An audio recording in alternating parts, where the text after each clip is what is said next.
All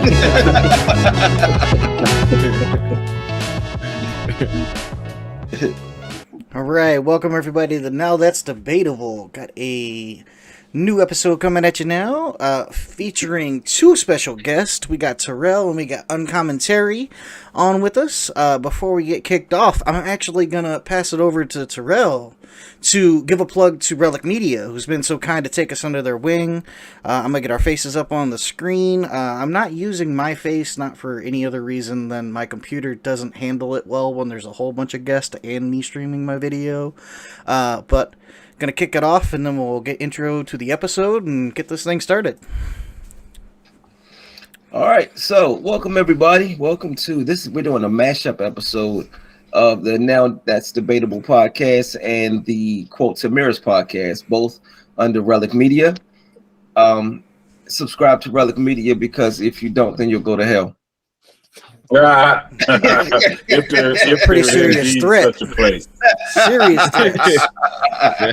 That's in the book of opinions.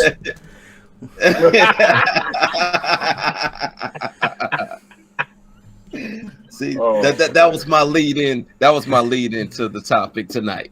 Okay. As always, we got chat being monitored. It's up on the screen. If you have questions, comments, concerns, we'll be responding to that accordingly.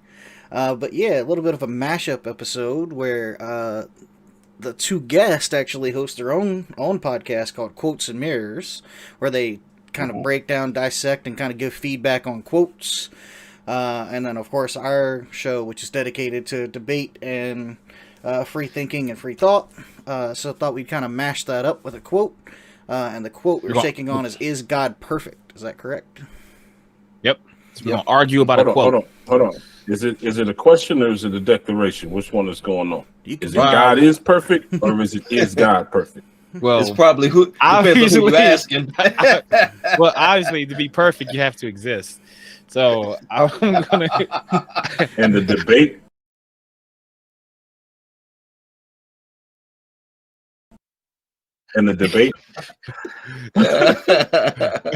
Hey, just so real quick, can somebody tell me how to change my name from you? It doesn't say you. It says Terry Caldwell. Yeah. Okay. Because see, when we did, I actually show. But still, I want to change it to Uncommonterry. Can anybody do that? I have your name as Uncommonterry up on the screen if it helps. It's in big letters up under you. I have everybody's name underneath them. So on the stream itself, it shows that way. It's just under the service we're using, which is Google Meet. It's actually just showing stream to everybody, so you can see. Okay, cool. Yep. Appreciate it. All right, I thought it was me. So I guess so. No further ado. So is the quote "God is perfect"? It goes the same for, I guess, any sort of adjective that you would apply to God. God is good. God is amazing. God is great. Whatever. Perfect narrowed in on that because there's a little more for how technical the conversation could get. Perfect is just the best adjective for this.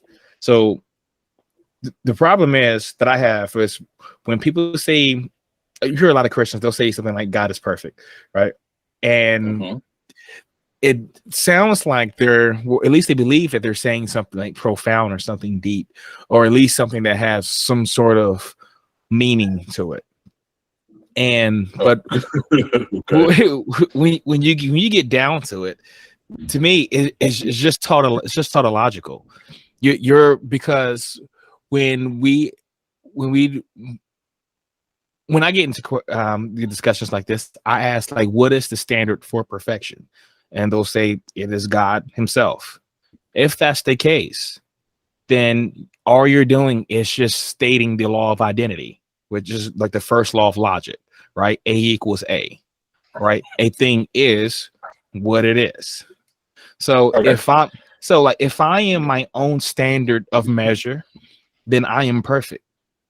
Like literally anything could fit this. A banana, a serial rapist, a planet, this magazine, anything fits that. Because if God is a standard for his own measure, and this is the standards for his own measure, they are both perfect with respect to themselves.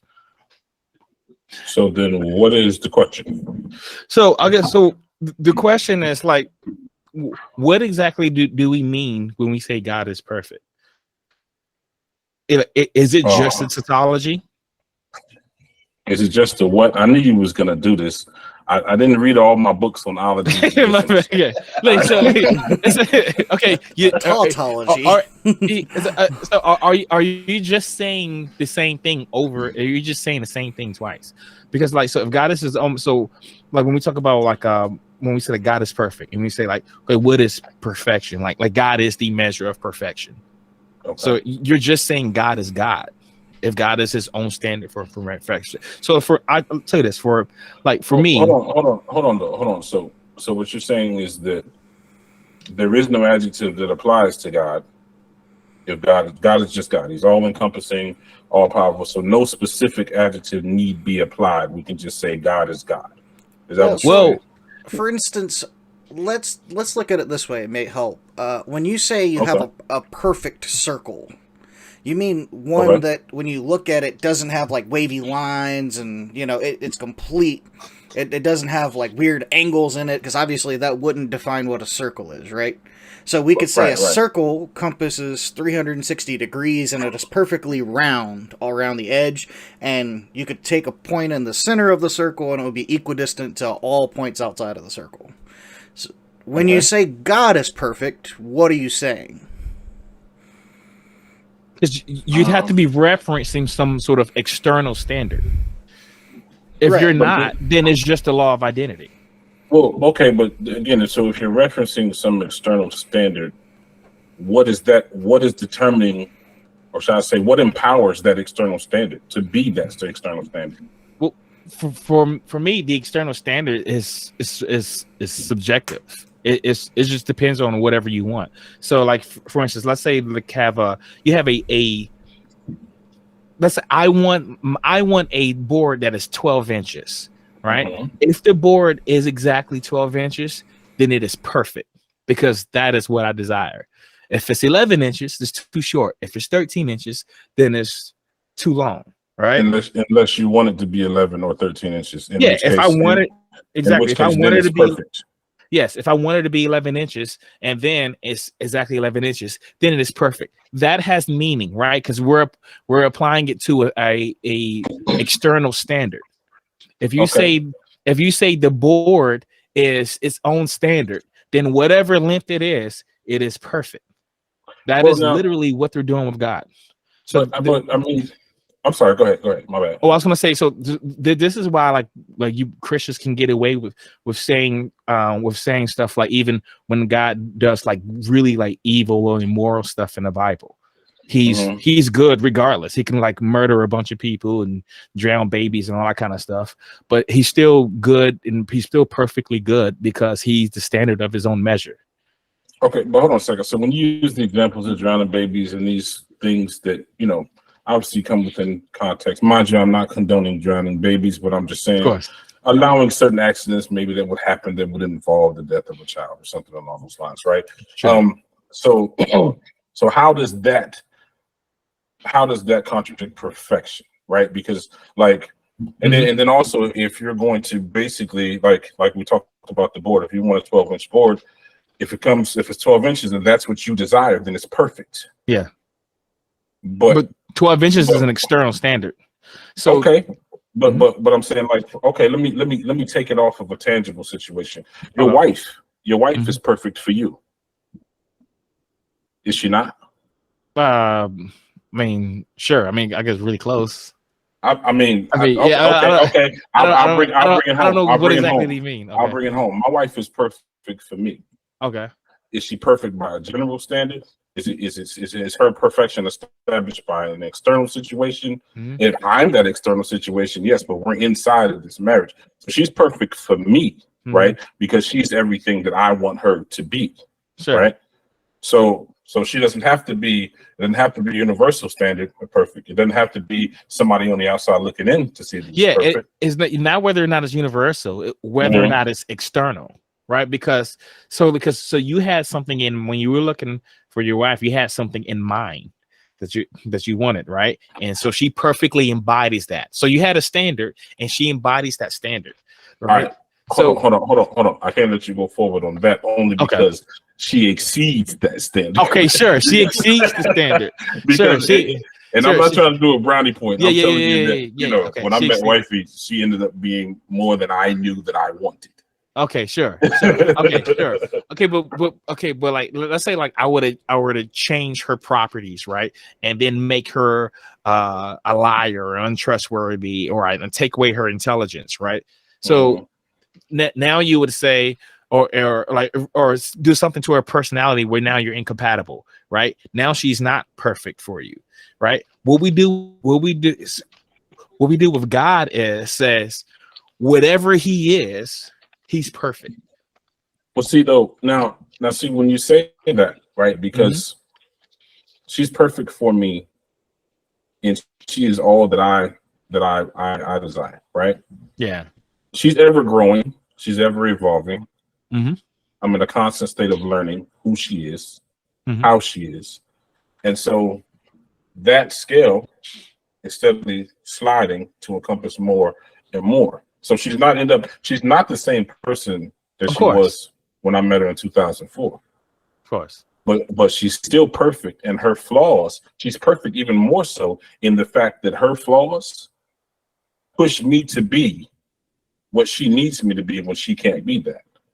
So it's as a result of those things that make her, because they make me better. And I, you know, in no other situation did that occur.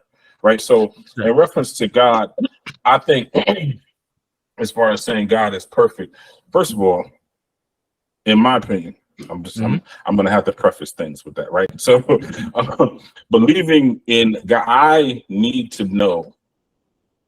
There's got to be something better than me, better than you, definitely better than TJ. All right, definitely. now, Double F, I don't know him that well. All right, but Double F. That's your new name now, Double F. Hey, let me know it. Let me back up. I tend to nickname cats, man. So let me know if I offend. I don't mean to offend. Oh, don't worry. I don't think it's possible. All right, cool. I really don't think it's possible to offend either one of them. Okay, that's pretty dope, though. Yeah, that's pretty dope. You know what I mean? But what I'm saying is that there has to be something that's better than us. Right. It has to be something that's better than us. You know what I mean? And so that's go ahead. I was gonna say, like, that definitely doesn't describe the God of Christianity.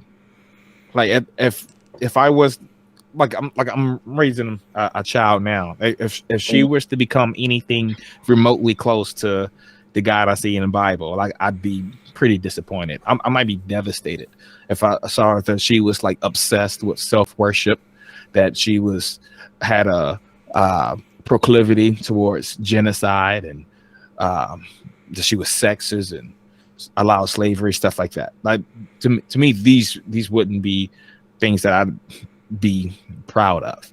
So let me ask you. So who or what do you feel is responsible for these things? Which one? Any of them, because you don't believe in God. So he didn't actually do it because he didn't exist. No, he doesn't exist. So I think he didn't do it. So he now the one you read in the Bible, you're speaking of. Yeah, but, sure. Right. So, but technically, he didn't. He couldn't have done it. He didn't. Right. Okay. So that was good. That was a good point. I'm curious to see where this goes with y'all. That was good. Okay. I mean, fortunately, there's no good evidence for things like a global flood. So, at least of the atrocities mentioned in the Bible, that's one that your God couldn't have committed. I was what I will say is. Go ahead. Well, so, like, who's responsible, like, for like all of those bad things that I listed, or anything? Like, well, I mean, ultimately, as far as I can tell, it's humans that are responsible for these things. They're even the stuff that we see that's in the Bible that's attributed toward God. Like, for instance, we have Moses. Remember when he killed the what's that group? It was the he was like, save the virgins for yourselves, but kill all the babies and stuff. Amalekites. The Amalekites, yeah. So like, I don't believe it was God telling him to do that. Well, I don't believe that story existed first. The story's true, but if it were true, I don't believe God told him to do that. This was just a wicked man doing some very wicked things, and he used God as a justification for it. Hey, hold on. Before y'all go any further, do y'all believe in the devil? I don't. Okay. Do you believe in heaven and hell? No. Okay, all right, cool. You can't. I know, but I was asking for context and for the people listening and watching. I just wanted to, Now, first, so you don't believe that God told Moses to do that? You believe he just did that in and of himself? Assuming the story was true.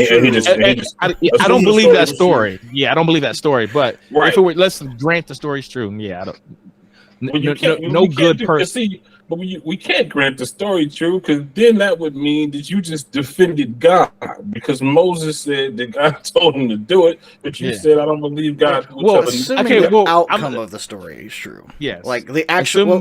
Let's assume that the Canaanites were mass enslaved in Egypt, and upon their release through the means of whatever means they got out of slavery from Egypt, that sometime during the 40 years thereafter, they came across this nation called the Amalekites, and they utterly destroyed them.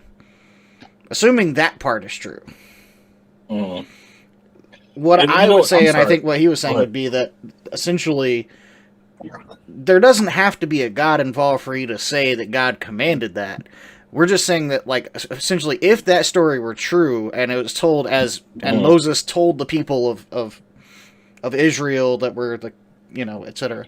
He just used God as his means of essentially controlling and using the people in his way. He said, God told me to do this, therefore we should do this. Right? So God doesn't have to be true for a guy to use God to control a people group. Absolutely not. He manipulated faith. Yeah, exactly. Yep, he manipulated people's either lack of understanding or trust in him as a leader or belief in a deity that may not exist. Any combination of all of that. Okay, I got you. Go ahead, Josh. Oh, I mean, Facade pretty much explained it. I was like, so like just granting like all the non-supernatural facts of the story. Like I don't believe any good character, whether it divine or not, would command such an act. Okay, so when we think about God, and we think about God being perfect, and we think about what perfection is, are we only including pleasantries? Are we only including positives? So if we're talking about like a person's character, yes, that is what you would include. But it depends. It depends on the context, right? So like if I was to talk about, like, for instance, this round, right? It's a 9mm, right? Maybe I shouldn't have done that because of YouTube. So why are you podcasting with so many weapons, John? He's got like a desk full of weapons and a microphone, yo. I'm like, yo, how happy I am that you're just on the other side. Just point at your shirt or something, bro. You got other stuff. You got headphones on. Sure, just use them as an example. Okay, yeah. All right, sure. So if I was talking about my headphones, like they perfectly fit my head, right? They could be like neutral properties that really has nothing to do with morality. Right, so it's like I say, it's perfect because it's black, and so that's my favorite color. That's nothing. That's amoral, right? So that's not a moral property, but it's just my preference. Okay. So, but generally, if we're talking, no, you froze. I don't know about the rest of y'all. It looked like you froze. Nah, you froze, Josh. I froze. Oh, my bad. Yeah. Okay, you're coming back. Okay, I was going to say, normally if we're talking about someone's character and we're going to say the character is perfect, we're talking about the positive things. Like if we're going to say someone is perfectly evil or someone's perfectly a rapist or something like that, we wouldn't say that the character is perfect. So, well, I'm not saying that there's a such thing as that, but I'm just saying that to some degree, why would it not be subject to perspective? Right? Again, just speaking about your wife, where she's pregnant, she's perfect for me. Jesus, my wife is perfect for me, right? She's not perfect by anybody else's standards, but she's perfect for me. Right, Sure. but you see You the know, caveat you have to make compared to like God, where you say God is just that's not how they're describing God. Yeah, that's not how they're describing God. They're not saying God is perfect for you. They're saying God is perfect. Like God is perfection.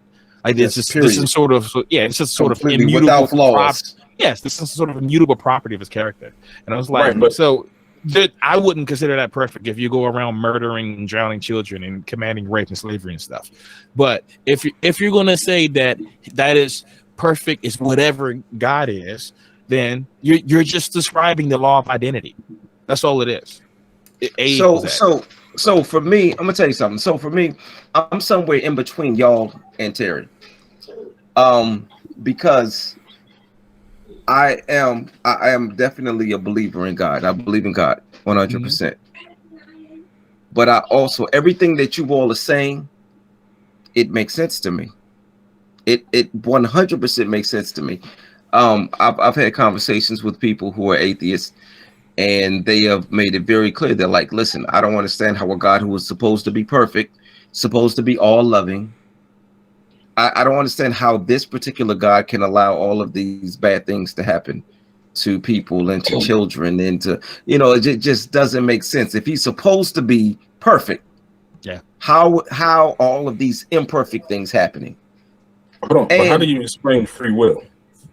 I don't believe in free will. I don't think you have free will, but oh boy, and okay. and that's the thing. You did a whole podcast on that. I understand why people don't believe in free will. Well, who's in control? If there is no God and we don't now, have free if you're will, asking me, God, I would say determinism. Physics. I gotta find Physics my is in control. strings. Where are my strings? What the hell? Your brain is making you do that. Yeah. So there is no God and we don't have free will. I don't think the Bible actually makes a good case for free will either. I got so many questions. I got so many. Why am I not going inhale, exhale, inhale, exhale, inhale, exhale, inhale, exhale? What is going on? Yeah, it's actually part of your synaptic nerve system telling you to keep it alive. I was gonna say, like, what you're doing right now. I knew he had an answer for it. I wasn't even being. I mean, I was being sarcastic, but not without being aware of who I'm speaking to. and you know what? And that's the difference between believers and non-believers. The non-believers are going to give you a tangible explanation. Right. Us believers, we're going to say it's faith. Which is not tangible. And so, at some point.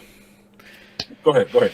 I was just gonna say the long and the short of all of that is that, I mean, I think we're getting back to not get too far down the rabbit hole, but just because we don't believe in a God, and because we don't think there's free will, but if there is a God and you're defining him as perfection, especially if you're using the God of the Bible, it seems that there's a lot of problems with that. And assuming that God exists. And if you don't assume that God exists, then obviously you can give it any kind of attribute you want. If you say the Loch Ness Monster doesn't exist, then you can say, its neck is 50 feet long. Well, it doesn't really matter because there is no Loch Ness Monster for you to compare it to. So the question I would have is says who? Says who? I mean the long and the short is what makes God perfect if it's not some external standard, or if it's not something we're comparing it to. So like you said, your wife is perfect for you because she meets certain criteria, but when you say God is perfect, you don't have to give that. God is not meeting criteria. God is not meeting any sort of criteria. You just say God is perfect, and at least I would think that's what you would say if you're a Christian. But how is he not meeting any criteria? Well, he doesn't. How about this? So if you believe God is perfect, right? I do. Okay, so like, what if God come and just like kill me right now? Like, God is still perfect. No, you can't take this personal. All right. Yeah, I'm not. Okay, but see, so in His perfection, I believe that there are things that I'm not going to understand. I'm not going to know why. It's not going to be an explanation for. And sometimes it may not be in the moment. It may not be till after the fact. I remember when my mother had cancer and she was dealing with cancer. She full on believed that what she was going through wasn't for her. It was to strengthen somebody else. And so if for me to believe that God is perfect is for me to have faith that everything He does is for the good. Somehow, some way, it's for the good. So, and that's why there's not like that's why I say like the So it sounds like you're kind of like appealing the trans. He froze, and that's probably good because he's about to use a 4 or 5 syllable word. Yeah. Did you freeze or did I freeze? You froze. Oh no, you froze. Okay, my bad, froze. man. This is only going on the internet, but I was gonna say it sounds like you're making a transcendental argument. It sounds like you're saying that like when God does something, it's perfect, even if it doesn't seem that way. It's just beyond. It transcends your understanding, right? Okay. Well, That's what you're saying. Okay. No, hold on. So let's say this: there's whether something is transcendent or whether something is just stupid. They're going to look identical, right? Because you're not going to understand them. Mm-hmm. Are they? No, Are they? I wouldn't say because stupid. If I've determined it to be stupid, it disagrees with my logic, right? Yeah, not just transcends it. Or it could just be evil. Because what I'm saying is, so like you're saying, like God could do something, and it seems bad, but you're just trusting that this is ultimately for the good, even though the good consequences that are going to come about like aren't visible to me, right? Yes. Okay. So what if the thing that happens is just bad, but so there are no visibly good consequences because they just don't exist. You know what I'm saying? So whether something is just bad or something is transcendentally good, they're going to look identical. But what would be what I'm saying is it's about perspectives, because what's just bad? Okay, how about this? Okay, so you said it's like, let's say a loved one dies, right? And you say God did this ultimately for the good, right? Mm-hmm. Okay. Now, remember, you're speaking to a call where we typically laugh more at funerals than anything. Yeah, true. Okay. Yeah. I mean, okay. What if when God kills a person, like he's just like, I don't know, just being a dick, right? He just decided to do it, right? God's just like being a dick. How? Okay, epistemically, like how are you going to know the difference? How are you going to know that he is doing some good transcendental thing versus something that's just bad? You understand what I'm saying? But I understand what you're asking, but the answer is definitely faith. That's what's going. Oh, he froze again. But you can have faith either way, right? So like, I just do something bad to you, right? And you could just have faith. Hey, I'm your cousin. There's no way Josh would ever do something, evil to me. So I'll just have faith and trust him. Right? Okay. You could do it. That's no indication of what my intentions are. Okay, you could put faith in either category, whether I'm bad and trying to hurt you, or whether I'm doing something good that you just don't understand. Either way, you're not going to be able to understand. That's what I'm saying. Epistemically, they're going to look the same. I think the difference is if they're going to look the same. Mm-hmm. How are you talking about two different situations? How are you talking about two different intentions? If they're obviously going to, it's about perspective, right? And they're gonna look, they may look the same to one group and different to another, right? Based on the determining factor, which in this case is faith, what you choose to believe the intent actually is, right? Yeah, well, no, I was saying what you believe about it has no impact on the actual nature of what's going on. So I can believe, I can have faith that something is good. It doesn't mean that it's good. So how about okay. But still, you can have faith that something is good, and it doesn't mean that it's good. But you also said you can have faith in two things. I mean, you can have faith from both sides. So you can believe that something is bad. That also doesn't make it bad. So now, good. So now, what are we talking about? You sure could. Like, well, so what I would do is just I would look at the available evidence, whatever the consequences show. Like, does this seem to be bad? Well, then it's probably bad. It's probably bad. Does it seem to be good? Then it's probably good. I'm not going to put faith in either option. Like, I'm going to make it based off the best available evidence. But I mean, that's considerably short-sighted, right? Because it's just like when how people say in the long run. Mm-hmm. You know what I mean? Like, for instance, when I teach my kids lessons right now, that they continually display a complete lack of understanding of that lesson until they get older, right? And then it comes out. Now, I've essentially given up because, as TJ will definitely second, you plant seeds, right? Mm-hmm. And so it's an ignorant individual that plants a seed today and expects fruit tomorrow, right? And you don't necessarily lose the faith just because it didn't come on the third day or the fourth day, but eventually it comes about. Yeah, you know what I mean? And when it comes about, then now you have reason to believe that is true. I mean, right.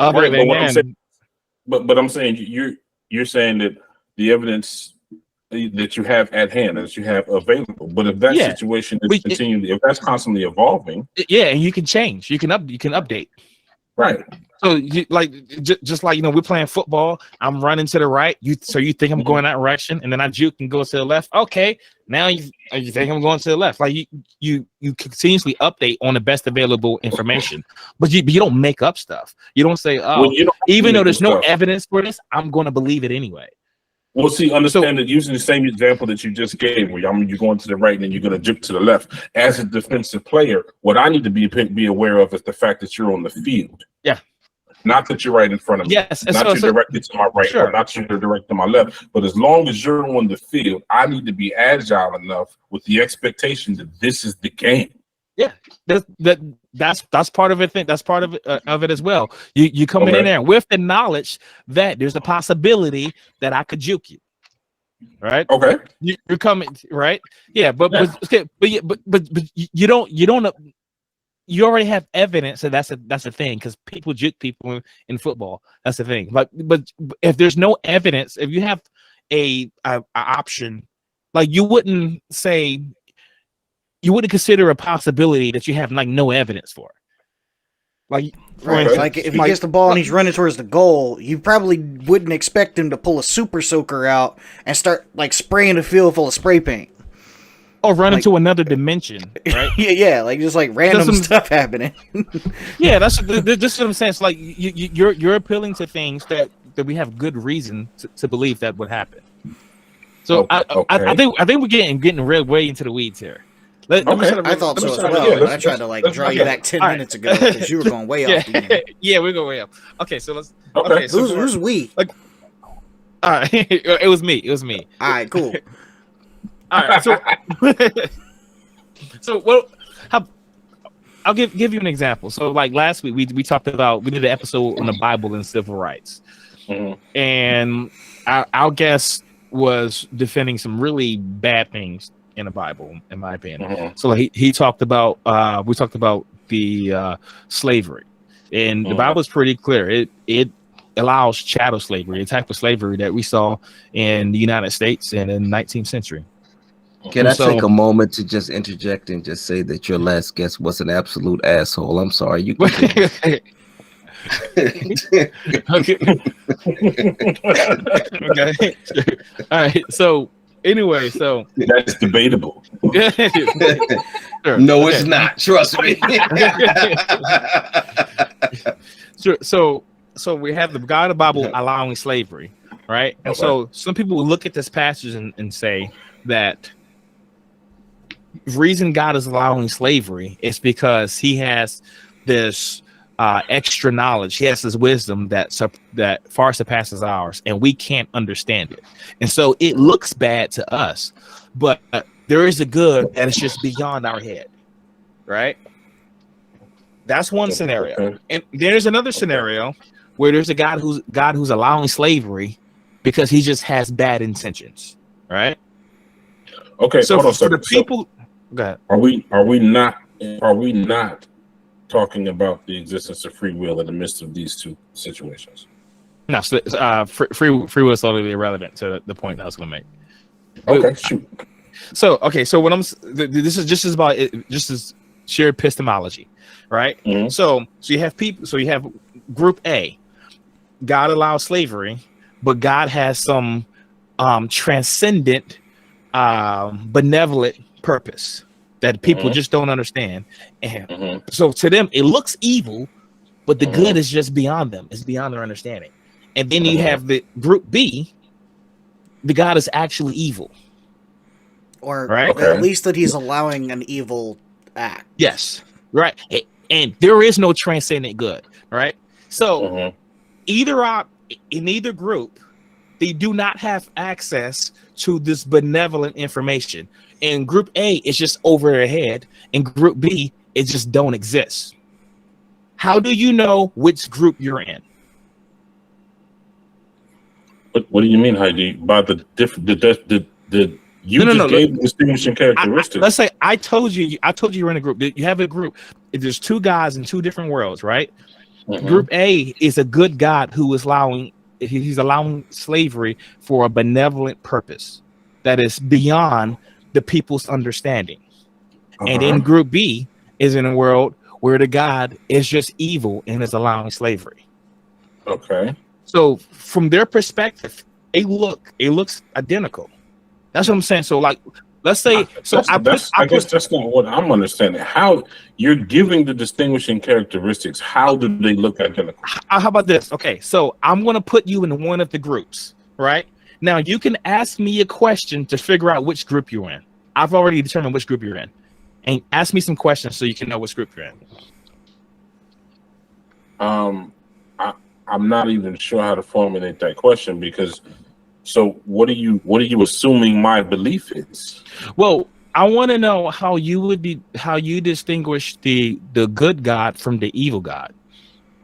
Well, I guess this is what I don't understand. Well, I won't jump into that yet, but I think that you either believe him to be good or evil, period. Right? And so you know that's just it. Like, but we're not talking about a belief right now. But not belief. It's just epistemology. Like, I'm asking, how do you know? You're in one of the groups. But you're talking about God. Sure. So you can't eliminate faith. But faith. But I'm not talking about faith. I'm talking about just knowledge. Like for instance, knowledge, but knowledge of what though? The knowledge of whether or not the God is evil or good. But what do you mean you're talking about knowledge? Where's that knowledge coming from? What do you mean? Like, how about for me, if I was in either one of the groups, what I would try to figure out, and I was like, can I find some sort of end game, whereas the slavery is actually going to benefit us? That's what I would look for, right? Okay. But if I'm in Group B, that benefit doesn't exist because the God is evil. If I'm in Group A, I'm not going to be able to see it because it's transcendent. You're not going to be able to see whatever the good is. Okay. Yeah. Because the good, that would be my indication that God's end plan was actually benevolent. So he just allowed it because he had some sort of good purpose at the end. That's what will be my clue. But I don't have that in either one. In one case in one case it does not exist. In the other case, it is beyond my understanding. Right, but it sounds, I mean, you're saying one place faith does not exist in any other. No. You Faith can have faith does. in either one. You can have faith in either one. Like both sides can have faith that their God is good. But what I'm talking about is how would they come to the knowledge that is actually the case? Because evil isn't the only thing that exists. Right. And then let me also ask this question. Like when we talk about, go ahead. I'm not sure how that would demonstrate anything. Like how would existence of like other things is not evil? What give an indication? An apt analogy help? Go ahead. When I listen maybe to you all, we're just missing each other, and I'll try to give this analogy. I was thinking about like a way to explain it in a different way. Let's say I have an ant farm. I have 2 ant farms, okay? And in one of them, I decide I'm going to treat the ants like I just hate the ants. Like I have no respect for them, their home, etc. And in one, I respect the ants, and I have knowledge that the ants don't have. But the ants will, like, because they're way shorter lived than I am, are never going to see the benefits of the things that I do for them. Like, there will be hundreds, if not thousands, of generations of ants before what I do to them will ever matter. If it matters at all, right? And then, so I have Ant Farm 1, which I care about deeply, but it will take hundreds and thousands of years, maybe not even in this lifetime. Like, let's say these ants have an afterlife, and I can control that too somehow. But, like, the other one, I'm just evil. And then one day, I decide to pour a cup of gasoline on both ant farms. Okay? And you're in one of the ant farms as an ant. How do you determine which of the 2 ant farms you're in? How would you know whether you're in one that I'm just being evil to, or one that you don't know that I'm going to eventually do good for you? I've done the same action to both of them, which is pouring gasoline, which is going to kill all the ants. So how do you determine whether I have a distinct plan for your ant colony, or I'm just being evil to it? Hold on, I got a question. So, and maybe this could give clarity to you, Terry.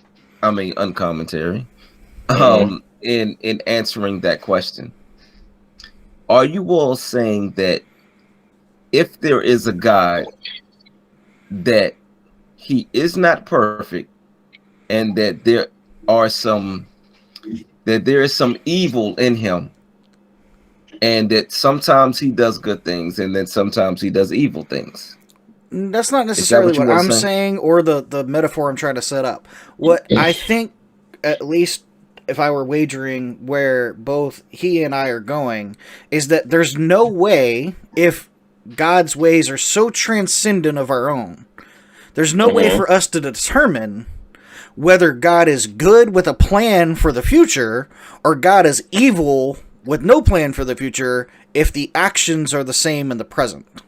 Because I have no way of knowing, like, that in the future, God may take the ant farm that he cares about and do some sort of wizardry that, like, turns the soil so good for ants that it's just beyond anything ants have ever seen. Also, he could light them on fire. There's no way for me to determine that, and there's no way me as a human will ever see the end result of that if I'm an ant in the ant farm, right? Because I'm not going to live long enough for it to matter, and neither will my ancestors or my ancestors' ancestors, and it may not even happen, at least biblically, in this lifetime. Like, it might be a reward for you in the afterlife. So the question is, how would I, living currently, determine whether God has some grand transcendent plan that I can't understand, or God is just pouring gasoline on me and I'm in the ant farm and he wants me to die? Okay, so the question is, how would you actually determine? How would I determine which one is which ant farm I'm in? Well, so my question, I'm sorry to answer a question with a question, but how does that not create the space for faith? Oh, I mean, faith is irrelevant. That doesn't change. Like, I could believe I'm in either one. I could have faith that I'm in either one. But how would I determine knowledge? Okay, so let's say this. How could I know which one I'm in? Let's say you can't know.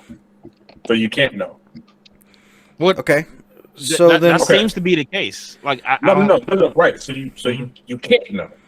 Yeah. Okay. You can't. I mean, because right now, as we sit looking at each other right now, you don't believe in God. I do believe in God.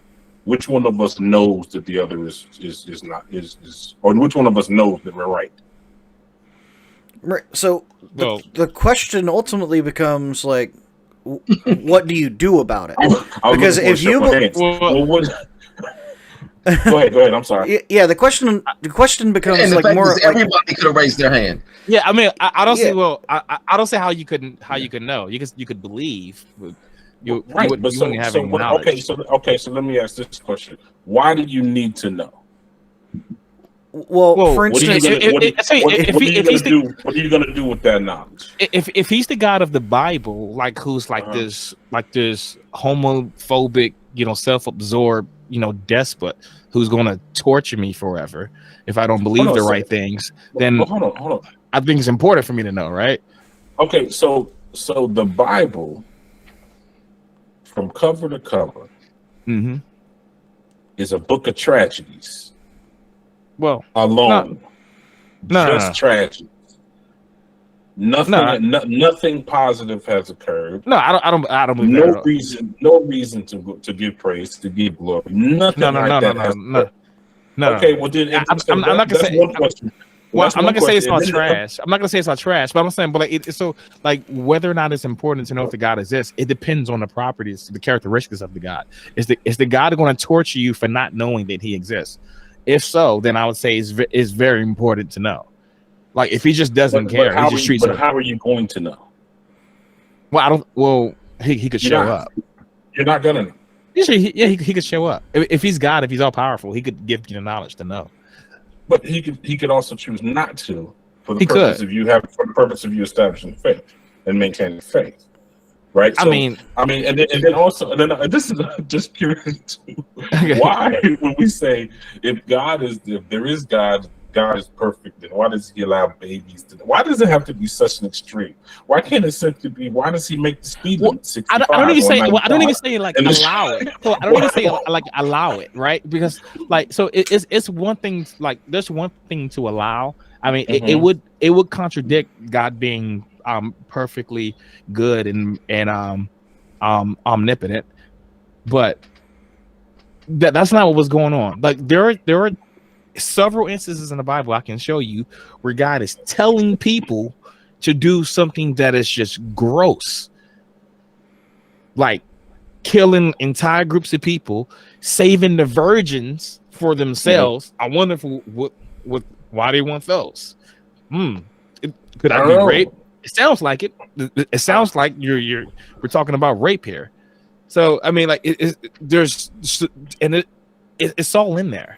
So I'm not gonna say all of it's trash. Like there's some good parts. There's some there's some parts that's laughably stupid, and then there's parts that's like trash. That's just like evil. I could give you like the rape law. We talked about that the last episode of our podcast. There's a law whereas if a woman who's not betrothed, if she's raped, you pay the father 50 shekels of silver, and then she has to marry him. She has to marry the rapist. I can't imagine a perfect being or even a good being. Where did that come from? Oh, that's in the Bible. Yes. Right. No. I mean, there's a lot of things in the Bible. There's quite a few things in the Bible that I mean, obviously they're relative to the time, and they're also it's an account of. I mean, man still exists in the Bible. Yeah, but this isn't man. This is supposedly the law that's given to Moses from God. So this isn't like people writing a law and God is like, why did you write that? No, like this is a law straight from God. This is the Mosaic law. Okay, I got a question. Hey Terry. Yeah. I got a question. I'm just trying to just bring everything full circle because I don't want it to seem like I'm jumping on both sides. Although yeah, you're gray. So that's kind of maybe I am because I live in the gray area. So exactly. Yeah. So maybe I am jumping on both sides because I understand things that both sides were saying here. So Terry, let me ask you this: is it possible that flawed man has taken their own, because of course the Bible was written by man, right? Okay, is it possible that flawed man went and took their own interpretation, their human interpretation of what they thought God was saying, and maybe misconstrued some things when they were writing the Bible? Well, you can't expect me to give a definitive response to a question that has possible in it. You can't really, anything's possible. Okay, all right, take possible out of it. You know what I'm saying? You could say Now, you say certainly, but certainly it's possible. yeah. All right. Yeah. Okay, but that doesn't determine anything. I mean, that's kind of, Okay. I don't understand when you ask that question. For me, you could have a point, but stick yourself with it, because it I just doesn't. kind of want to go back, because I think we kind of passed around it, and I think that Triboulet is talking in circles around it because he's trying to make a point that's not quite there, or that it's being overlooked, and that the reason that we would want to know, and the reason that I would want to know, because that's something you asked, is because if the God of the Bible is real, and I don't believe in him, and I don't do certain things that have certain aspects and do things in a certain way, I will end up burning in hell, right? But the same could be said if the Allah is true, right? So, like, if Allah is the real God, and the Prophet Muhammad, who wrote who interpreted the Quran from Gabriel the angel, if that's true, then I will also be punished for not believing in Allah. So the question and the answer is, why would we believe in, or why would we care about what God says, or why would we, want to determine that? Is because if this is true, it would be good to know. Yeah, but also, like, but also, if it's not true, then why would you believe it? But okay, so, well, first of all, how do you determine whether or not it's true? Or are you saying that you would like to know, so that way you could know if it was true or untrue? I would like to know if it's true. I was going to say, like, if you know, then belief is not necessary. Really, I agree. Knowledge is in place, right? So, but then, when you say it has grave consequence, it doesn't take much to abide to as far as the consequences of heaven, and or the reward of heaven and the consequence of hell. That takes belief. That's it. That's God's way of doing it. But we don't know if, well, that's the Christian God's way of doing it. But I don't see how you can know that that's the right God. What if there's some other God? What if there's some God what if it's Allah?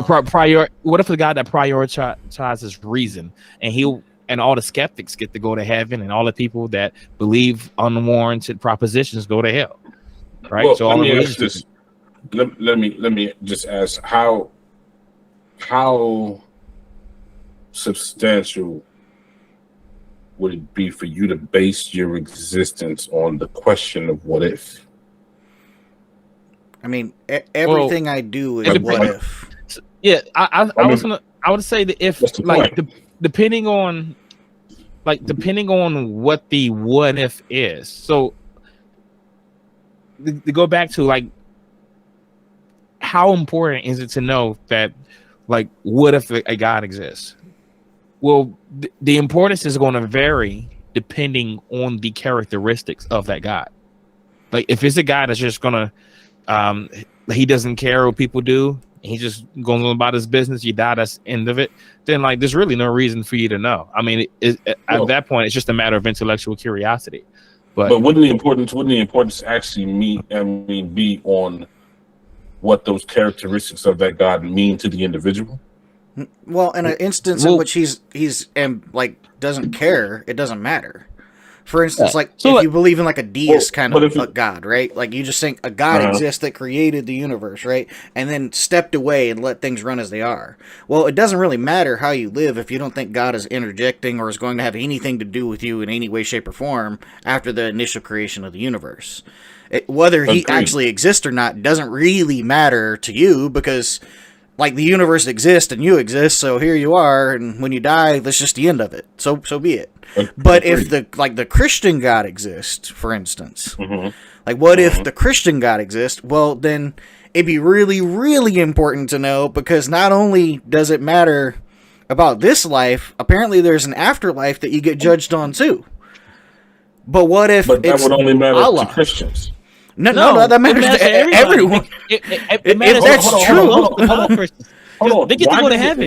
Why does it matter to you if you don't believe? Why does it matter? Because if that's the truth, then it matters. If it's true, I'm going to be tortured whether I believe or not. True, but why worry about it?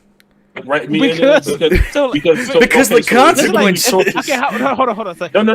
No. What if I told you have the opportunity to not suffer the consequence? Well, I don't know. So I don't know which God it would be. So if I told you, if I told you that there, if I told you, hold on, Josh, hold on.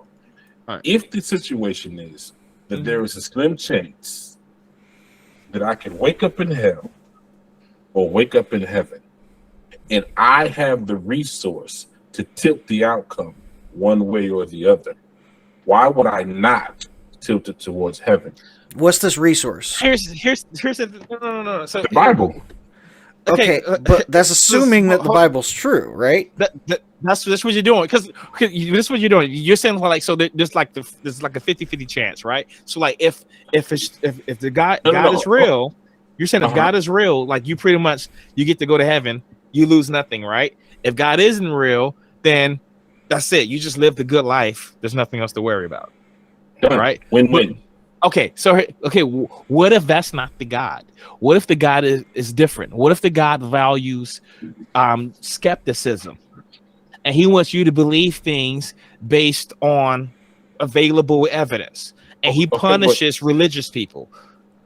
So, but now what are you? How are you going to determine that? That doesn't make any sense. Well, that's what I'm saying. That's the whole point. Yeah, you make a decision. You couldn't make a decision. You can make a decision based on what you choose to have faith in. That's you can have faith in anything. Well, of course you can have faith in anything. So how is that going to lead? So that can't lead you to the truth. It's not a reliable method of attaining the truth. Because I could have faith in the flying spaghetti monster. All right, so I got an analogy that I think will help. But because you can have faith, you don't have faith. You don't have faith in anything. I got an analogy that I think may help. So hold on. So let's say I think what your argument is, let's say there's a ship that's sinking, right? There's one life jacket. The life jacket may help you float or it may not, right? But there's a life jacket, so you might as well put it on, right? If I'm right, my life is safe. If I'm wrong, well, I'm damned anyway, right? So, and that's the way you're seeing God, right? Believe in God. No. I believe in God. Period. Yeah, but isn't that kind of like the argument that you're making? No. I don't think so. I think that the argument that as a believer in God, I believe that the argument that we're making is that the life jacket is going to save me. Bottom line, there is what I'm saying is this: it's going to save me. What I'm saying is this: of all the things that you choose not to believe in, why God? Why not believe in the possibility of the greater good? Why not believe in that? Why put a greater faith in the evil? Why? Well, why not believe in fairies? I believe in the greater fairies. That's the business. Yeah. Well, I was gonna say, like, I believe in the greater good. I believe in all that stuff. So, like, well, what I'll do is, like, I'll believe in things that I have evidence for. If I don't have evidence for it, then I'll cease to believe in it. You know, I mean, so I think that's the biggest. Or do you just know it? I think that's the biggest disconnect because do you believe in it or do you know it?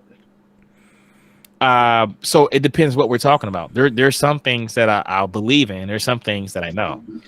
Right. Okay. So let me give this metaphor. Say you're lost, right? You're lost in a country where you don't speak the language, right? And you ask somebody directions. They're pointing, right? You can have faith from. Oh, now I can see that they're pointing, but I don't necessarily know what they're saying. They could be saying to me, "If you go right up here, we're gonna go ahead kill you and your family. Yeah. You know what I'm saying? So you got to decide. Now that looks like, you know, it looks like it could be where it is that I'm trying to, right? Mm-hmm. So you got to have the faith either. No, it wouldn't be faith. I mean, like, I would go look and see what he's pointing into. I wouldn't just walk in there. I'd be like, what's going on? See if there's somebody else around. Can they tell me? Can somebody else tell me what's going on? If you take even one step away from him, you're stepping out on some degree of faith. No, I'm investigating. I'm just investigating. Why didn't you just go the other way? Well, because if you take even one step in the direction that he's pointing, you're stepping out on some degree. No. So the faith would be if I believe that he's telling me how to get home, and then I just assume that, and I just walked in there. What I'm doing is I'm investigating. But even still, I have no idea what he told me, and now I'm trying to figure out so I can make some sort of action off of it. I'm trying to make action. But you would believe it possible that what you want to happen could happen from that. Otherwise, yes, and it's also possible that it's otherwise. Why move at all? Otherwise, why move at all? The reason you moving, why move at all in the direction that he's pointed if you don't have any degree of faith in the possibility that could do you some good? We're investigating. That's all you're doing. So okay. So there's a puzzle. Okay, let's say somebody says, there are, well, most of us IT guys. Like if somebody says the computer's broken, and then you go over to the computer to figure out if it's actually broken or for whatever the problem is going on. Like by going over there at the request, you're not taking exactly what they said by faith. But you also know you're not doing that. You also, if you're going to use that example and they say the computer is broken, you know that you're going to sit where you are and ask the question, is it plugged in? What evidence do you have of power? What evidence do you have of error? What is it? What command are you inputting? There you go. You're investigating. You're investigating. Right. But is it in my spot where I stand? Sure, but you're not using a move. You're not before using I make faith. a move. Yeah, but like, let's say you don't have. I don't need faith. I don't need faith in that situation. I am investigating. Yeah, you don't need faith to investigate what the guy's saying. Yeah, that's what I'm saying. I'm taking steps. No, it's a requirement to investigate in a scenario.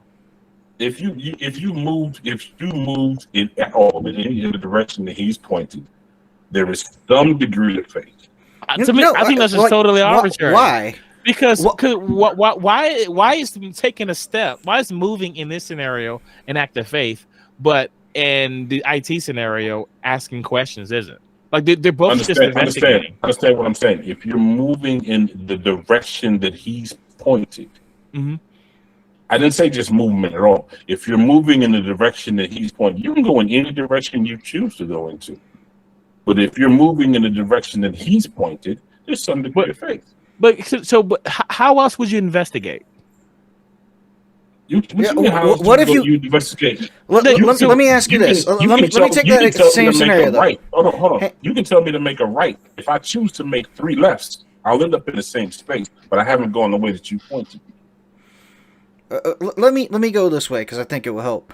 If the guy never shows up and I stumble upon his property where he's gonna kill and eat my family, okay, did I have any faith to get there?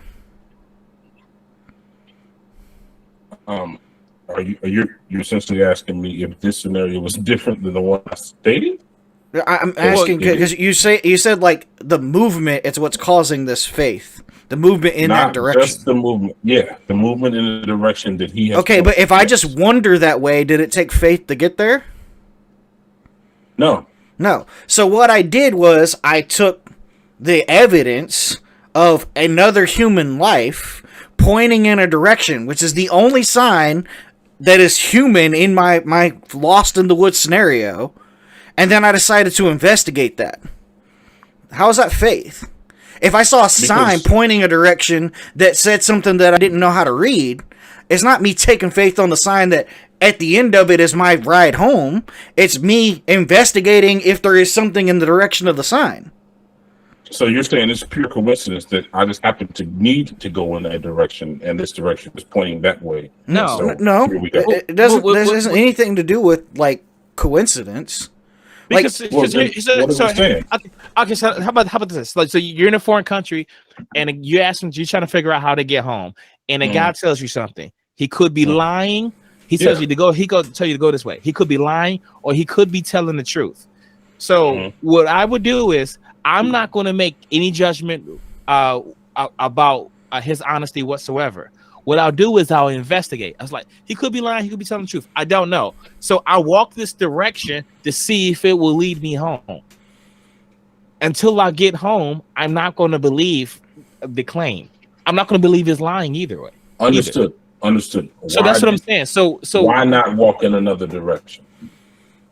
Well, so the only evidence I don't know where home is.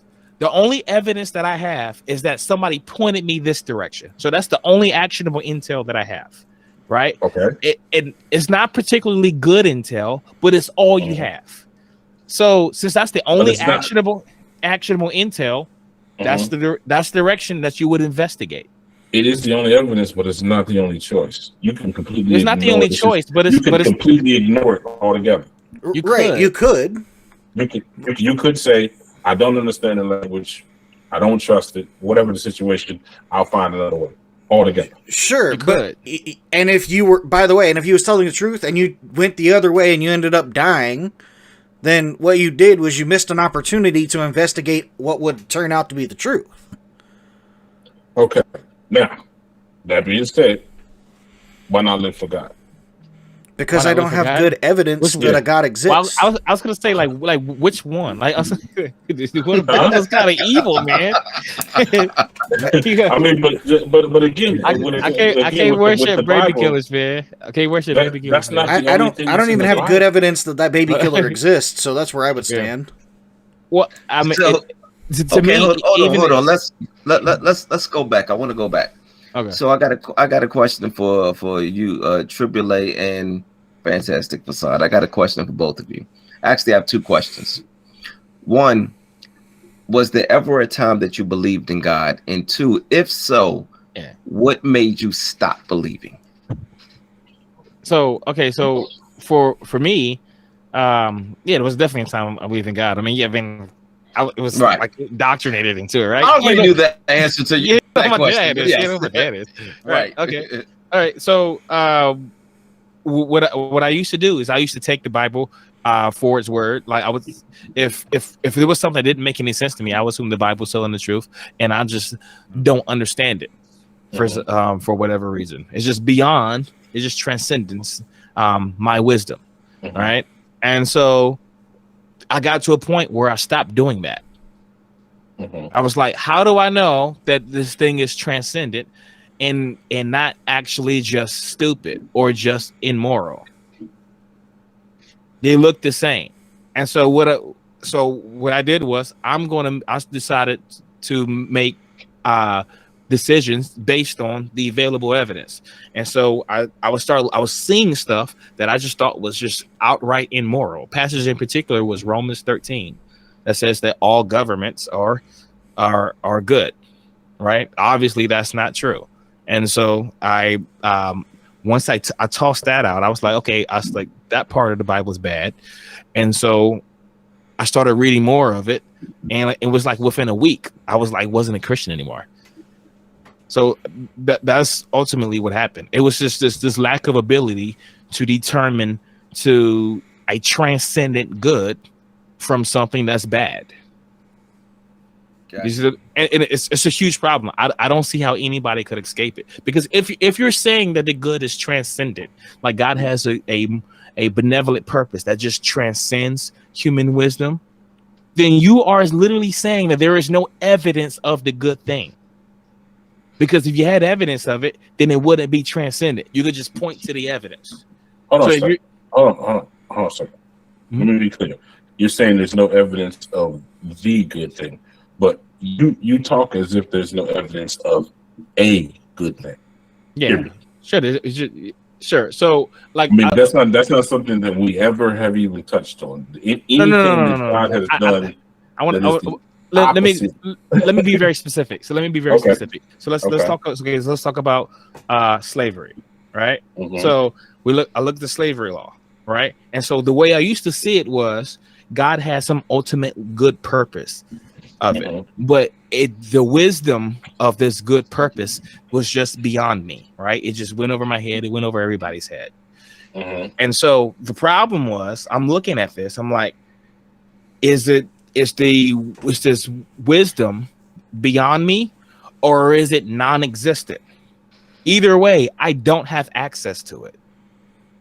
And this is what I was talking about earlier. Epistemically, they're going to look identical because it's transcendent. This is okay. So that being said, why do you choose to not believe? Like, Actually, if they hold look on. identical. Hold Go on. ahead. Actually, before you answer that question, I want Fantastic Facade's answer to my question too, because I want to get, because that was, I was leading going where you just went uncommentary. That's where I wanted to go too, but I want to get both of their answers first before we go there. Yeah, you could essentially copy paste most of that answer to my own answer. I was born and raised in a Christian home and a Christian family. I grew up with him. I mean, I've known this guy my whole life. Like, I know his dad. I know who he is. I grew up in church, went to church.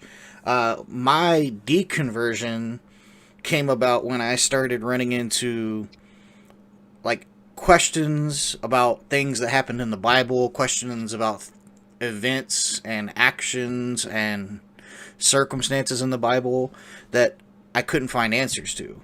And so I went on a really deep search for answers about things in the Bible, and I found myself lacking. And so I talked to smarter people than me. I talked to pastors. I talked to like prayer leaders. I talked to straight up, like, I went and talked to like some pretty famous theologians at the school that I was attending. So I had like full on hours and hours of conversation, and I spent a lot of time thinking, and then I started doing a bunch of research externally to some of these questions. And I got to the point where essentially I was picking and choosing things in the Bible that I either agreed with or disagreed with. And then I recognized that if I have to do that, then perhaps I don't really believe it in its entirety. And then I started deconstructing my beliefs in general and to why I believed it. And then I started looking into things like the history of the Bible and the character of God, and recognized that I actually have problems with a lot of these things. Not only do I think that there's some significant historical inaccuracies in the Bible, not only do I think that there are clear problems with the God of the Bible and the actions of the God of the Bible, but then I got to the philosophical point, which is where my mind leads, where his is a legalistic mind, mine's a philosophical one. I could tell you for sure his story came about because at the time he was studying law, and I was studying language and philosophy, and I enjoy both. And where mine came about is I recognize there's some pretty overt problems with, if you put all these things into a being, you essentially create contradictions. Like, a God can't be omnibenevolent and all just, all powerful. Yeah, and like all powerful. Oh yeah, well, yes, justice and benevolence, they kind of contradict. They're contradiction. Sure. Because mercy is a suspension of justice.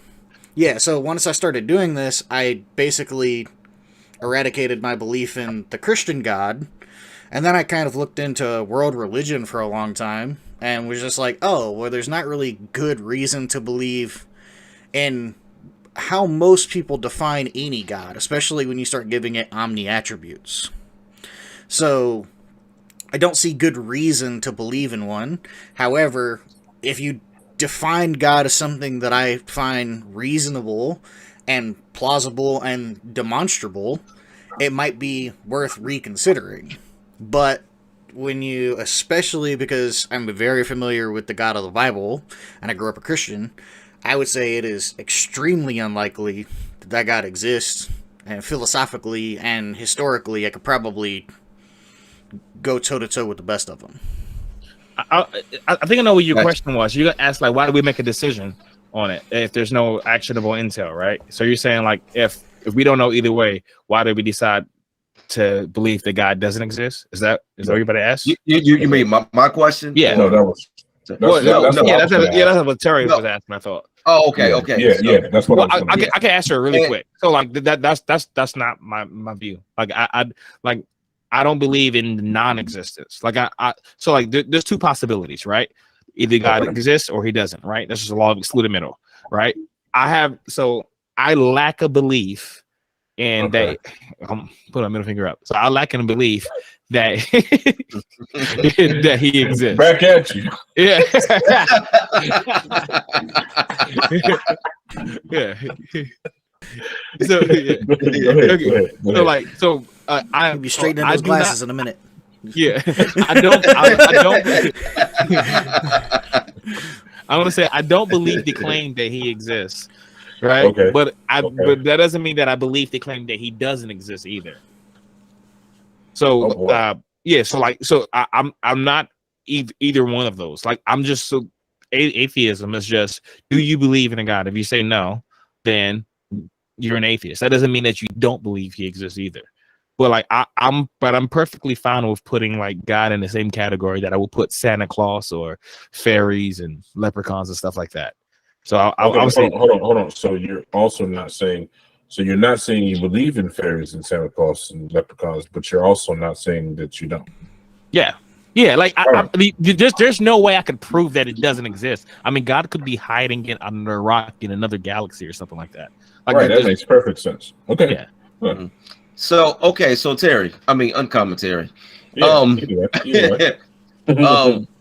So now my question for you is, do you understand how they could read the Bible, pinpoint inaccuracies and contradictions, and then come to the conclusion that, I don't know if there's a God at this point? And if so, if you can understand that, how do you then explain faith to the person who sees those inaccuracies and contradictions and thinks that there probably isn't a God at this point? Well, you got to understand that for me, being from the perspective of a believer, anything that, because I'm not afraid to question the Bible.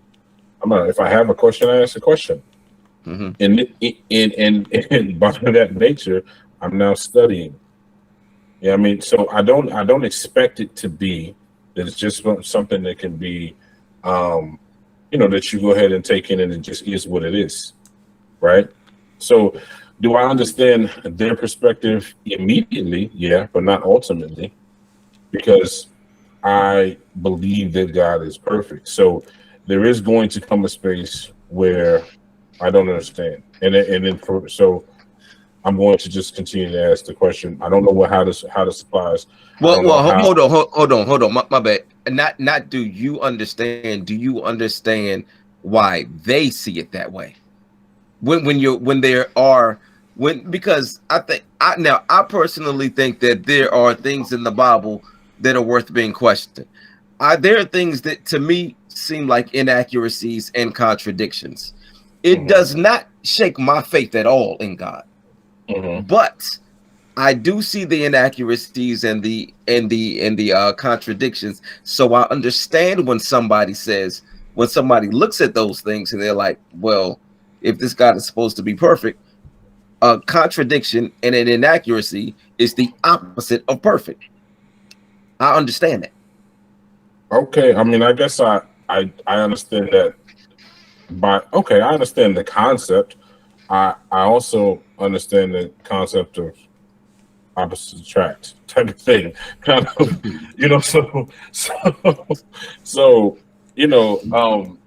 I'll say this: I can accept that that's their perspective. I don't know about understand. Yeah, I mean, because I full on believe that God is perfect, and that somehow, I just haven't reached a level of understanding yet. So the question I typically ask people, if I can, is typically like there's two questions that typically really define like who this person is, and that's what you believe and why you believe it. So the question we've been asking and trying to like the quote we've been talking around is God perfect? The question is, why do you believe that God is perfect? Okay, now when you ask me that question, are you willing to accept my answer? Well, yeah, Maybe, I mean, you can answer it in any way. I'm I willing to might accept not your accept answer, it. but it might not be a accept good it, one. being honest. Okay. I Well, the reason really might not accept it. No. It's They're not going to accept it. No, I mean, there's a difference very in me simple. accepting your answer and me thinking it's a bad one. Like I might accept it that is your Right, answer. okay. I'm sure that's fine. You can answer any way you want. I may point out the Okay. flaw and why you say that, though. Or which you believe is a flaw. Yeah, that's I mean, because especially if it's a I'm gonna tell you clear what, contradiction. Very or flaw. simply put, very simply put, very simply put, I believe that God is perfect because I choose to believe that God is perfect. Very simply put. I believe that bread is perfect because I choose to believe that bread is perfect. I mean, minimize it how you will, but that's it. Conceptually, Sure. that's it. It's a Okay. choice. So It is Wheat a bread choice. is disgusting. I just It's a naming choice. a random So- thing. so- you know? I guess this was my whole beef with that saying anyway, because if you're saying you believe it's perfect just because you choose to do it, then God isn't perfect in any way that anything else could be perfect. Like I could believe this bar of soap is perfect because I believe it to be. Right, Done. I could believe our cereal rapist is perfect because I Yo, believe. you just have a bunch of random things. Just I do. sitting on I your have so much desk, random Josh. stuff. You got in the background what it is because he's actually sitting in a dollar store, right? Yeah, He using Mickey Mickey D's free Wi-Fi. Yeah, it's But no, I mean, so I guess, like I said, I think it's a choice, plain and simple. sure. So, but It's a in choice. that sense, God is, when you say God is perfect, he's not perfect in a way that anything else couldn't be perfect. That's what I'm saying. So like to me, it's a very trivial statement if you're going to define Okay, it that way. so then essentially what you're debating is the significance of making the statement. Yeah. Right. Well, Okay. I guess we're not making a statement, but the significance of the statement itself, because most Christians, when I asked them, and I was like, so when you say God is perfect, what standard are you appealing to? And they say God. God is the standard of perfection. So I'm like, so God is perfect because he matches himself, which is the standard. And they're like, yeah. Well, if that's the case, everything is perfect. That's literally the law of identity. I am perfect if I'm my own metric of perfection, because I perfectly embody the properties of myself. That's exactly what God is doing. Okay, is that an argument or just a declaration? No, well, so I mean, it could be. Well, I'm not making. It's more just a declaration. Like I'm just pointing out the fact that it's not a meaningful statement. So when you say it doesn't mean anything to you. Well, it doesn't. What I mean. So when you say God is perfect, he's not perfect in any way that anything else isn't also perfect. Okay, if that's, God is perfect in this. God is perfect in the same way that Hitler is perfect. Like in the same way, yes. Because right. So if someone believes that Hitler is perfect, well, yeah. If Hitler if your definition of perfect is the most of itself, is being the most of yourself, then everything is perfect because it is all it has ever been. Yes, you're just identifying it as itself. If you're measuring something against itself, then it's going to be perfect. If that's how you're defining perfect. Yeah, or else it would be a contradiction. Okay, that being said and that being true, so I mean,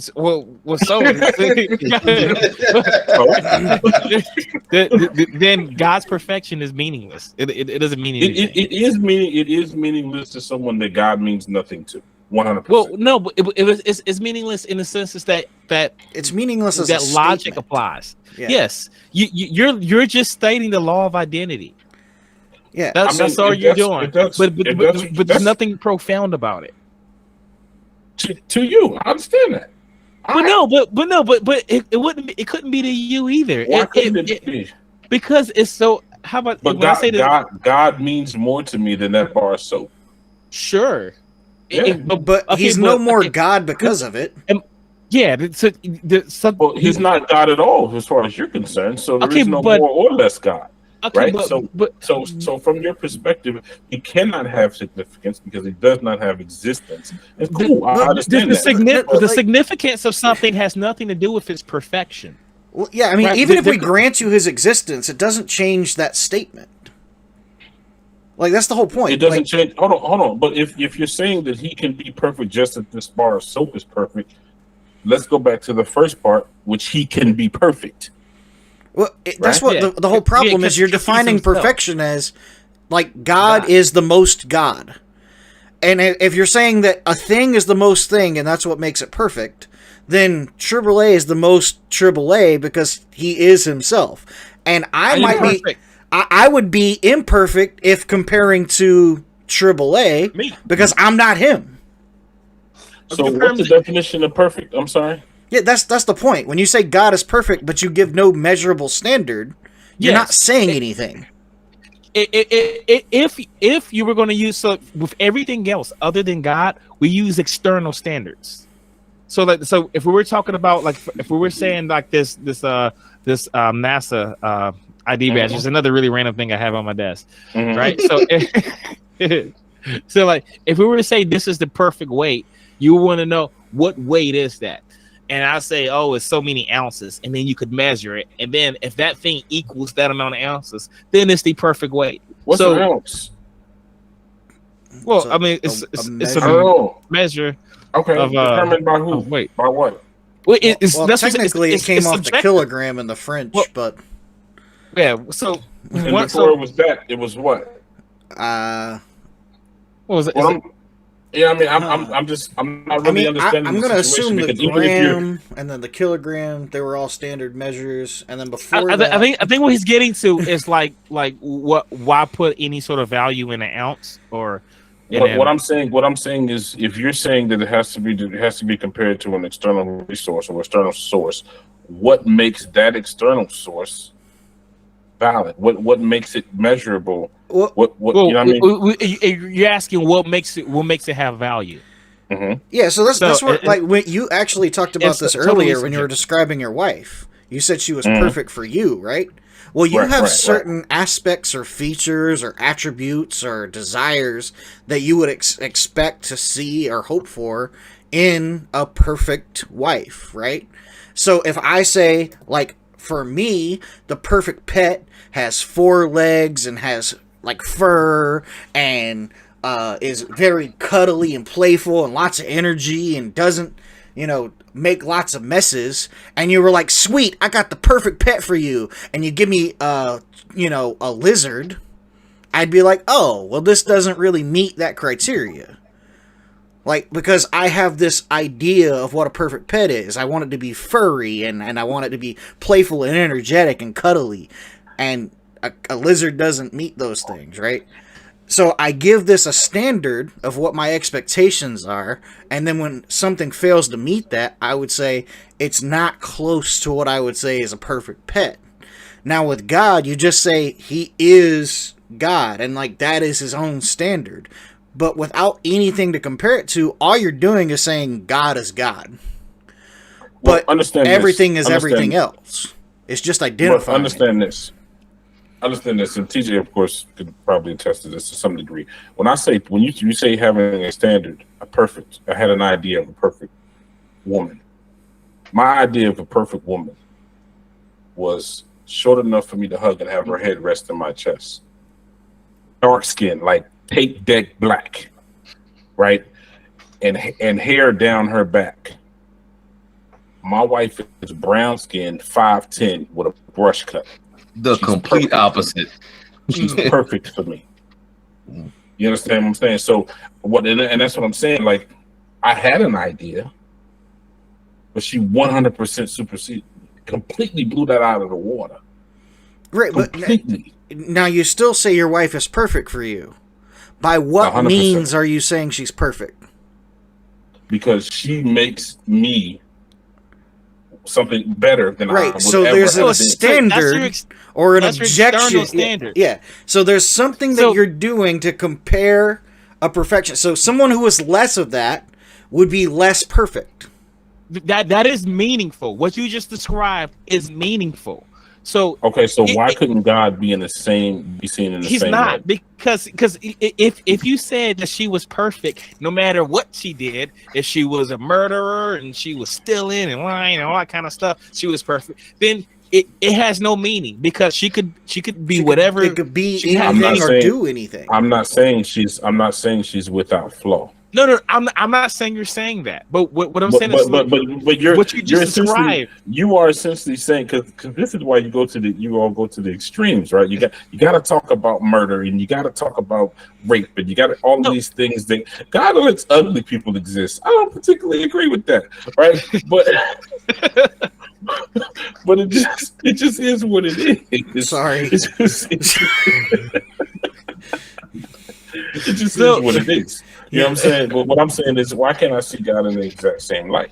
But can't you don't, because you're not applying to you're not applying an external standard. Like, 'cause surely your external standard isn't like, man, I want a God who hates gay people and murders babies. I want a God who tortures people forever. That's not some sort of intuitive standard you would use. Okay, hold on a second. Do me a solid, if you would. Mm-hmm. Just say one thing Okay, I'm sorry. that God has done that was good. That was Just good. one thing. Well, I mean, Because I don't in think this he situation, assuming God in this exists. situation, you only assume He exists in the dark, in the darkness. You No, I'm not only assuming. assume I'm talking about the way he's depicted in the Bible. But they're saying that he doesn't exist, though. No. I'm just describing the way he's depicted. Double F just said, assuming God exists. Mhm. Okay. Right. Yeah. So now, because the only thing you're talking about is one or two, assuming that He exists or the way that He's depicted in the Bible. The Bible is not from cover to cover tragedy. The Bible is not from cover to cover a report of fallacy based on God and His doings. It is not. Yeah, it's Right, not. I but agree. when you ask someone to define perfection, even if I gave you good things that your God supposedly did, right? He commanded the outlaw of murder in Exodus chapter 20. I would say I agree that murder's that's wrong. exactly what I was going to say. That's Yeah, a very thou shalt not good murder. thing. That was a good thing. I agree 100%. Both your God and I agree that murder is bad. Okay, but God also commanded the killing of the Amalekites. So, like when I'm setting up like a perfect thing, I would say a perfect pet never pees on my floor. Okay, and a perfect pet has 4 legs and fur, and I could have a dog that has 4 legs and fur that pees on my floor. But you know what that would make him? An imperfect pet, because he's peeing on my floor. And that was one of the criteria I had. So unless your criteria includes things like not murder, but also slavery, then your God doesn't meet your qualifications of a perfect God. And that's say it again. That's my criteria. Unless He meets the criteria of not murder. Say it again. Like but also slavery. not wanting murder, but allowing for slavery. Yes, being anti-murder but pro-slavery. Like surely, if you could, let's say you were God and You can't keep calling me Shirley. I simply won't have it. let's say you were God, right? Would you, and there was no slavery, would you add it? Would I add it? Yeah, let's say there's a world and slavery does not exist. Would you add Hold slavery? on. You're acting me to act as if I'm asking God. you. I'm asking you. Would you add slavery to a world that it didn't exist? No. Okay, so I have an easier one. because it does not line up. It does not line up to your measure of perfection. Yeah, I have an easier It one. would Like be- if you the were world, no. Let's stay here. He already agreed. So okay, so if the world had slavery, it will be less perfect, right? Than if it did not. By my standards, yes. Yes, well, by your exactly. I'm not God. So then whatever God does, he's just perfect. He is. So Hitler, if he's a standard for his own measure, whatever he does is perfect. Absolutely, by his own standards to himself. Yeah, all right, sure. By his own standards and to himself. Yes, that is the point. Yeah. Okay, that is the point. Then it's an utterly trivial statement. Hitler is perfect. A child rapist, he is perfect because he embodies his own properties. That is what you have to get to. Like it becomes absurd, and I hate to use like horrible examples like this, but that's what we're getting at. It's fine, but that's why I wanted to go this way. If you're saying it's absurd, the truth be told is, by your standard, the statement is just as pointless as the conversation.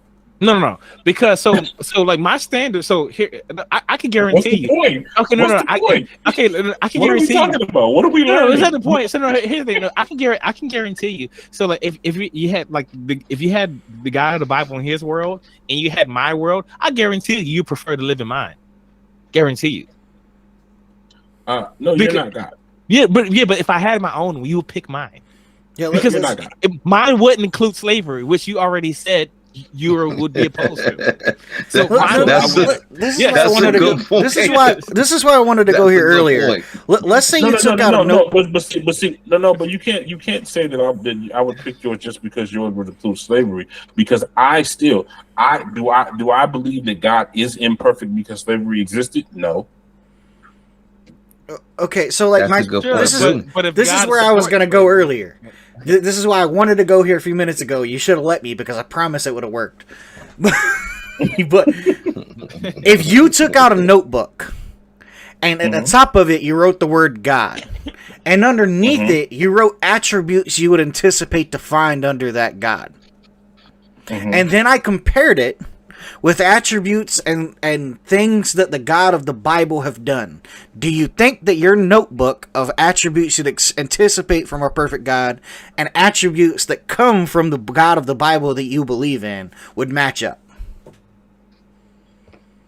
Do I think that? No, I don't think they would match up. No. So your view of God is either I have a better picture of God, or I have a worse picture of God because the Bible's version is the one that I believe in. No, so what you're saying is you're asking to take out a notebook, write down God without knowledge of the Bible. Yeah, like eradicate the Bible altogether. Just throw out the Bible. So without knowledge of the Bible. Now I'm only working off of my own desire as a man, as a human being. As a finite being, I'm only working off of my own desire. It only makes sense in this scenario for me to write down those things that are going to be pleasant to me. Does it make sense for me to write down rape? Does it make sense for me to write down murder? It doesn't make sense to write. That doesn't serve me. So it doesn't make sense to write these things down. Doesn't serve anyone. Nope. Yeah, murder's not going to help anybody out, right? Okay. No person that we would aspire to be like would value those things. Right. Yet we worship a guy who does. Yeah, so like that's what I'm saying. Like if you write down these attributes or something. He values them based on allowing them to exist, is what you're saying. No, sometimes he ascribes rules about he's like, purchase your slaves from the heathen among you. I mean, so he's like, purchase your slaves from the heathen among you. Like he's telling people how to go buy their slaves. Okay. That's straight from God. That's not God just allowing it. A dictum of God. God commanded his people to buy slaves, but do it from the heathen nations around you. So if I were writing down in my notebook, if I wanted a God to exist and I was writing attributes of this God down, one of the things I would definitely not include, no matter how much time you gave me, would be slavery and slave ownership and rules on slavery and rules on slave ownership, right? And I definitely wouldn't include beating your slaves, like assuming that I wanted slaves in the first place, going the extra mile and putting in if you can beat them, and if so, how. But yet, the God of the Bible did all those things. If I am able to be God, to think like God, right? Because the thing is, I can't understand. I won't understand it at all. There is it does transcend 100%. That's the nature of God. But all you're doing by that is passing the buck on and saying it's just God. And that's kind of the whole point. I'm saying if you were to write down what a perfect God would be, you would be like, oh, he's all loving, and he's all knowing, and he's all powerful. All these things that make a lot of sense for a being that you're claiming to be as the creator of the universe, right? You would never include things like he's also a mass murderer. He also prefers the color blue over the color red. He also only sleeps with one sock. Like, you see, you're including these things that just have no bearing on the future of the world, the way that people interact with each other, unless they're bad. Let me understand. Okay, so let me understand. If you were given the opportunity to decide your character, yeah, you would not include all that you are right now. No, I definitely would not. Nor would I.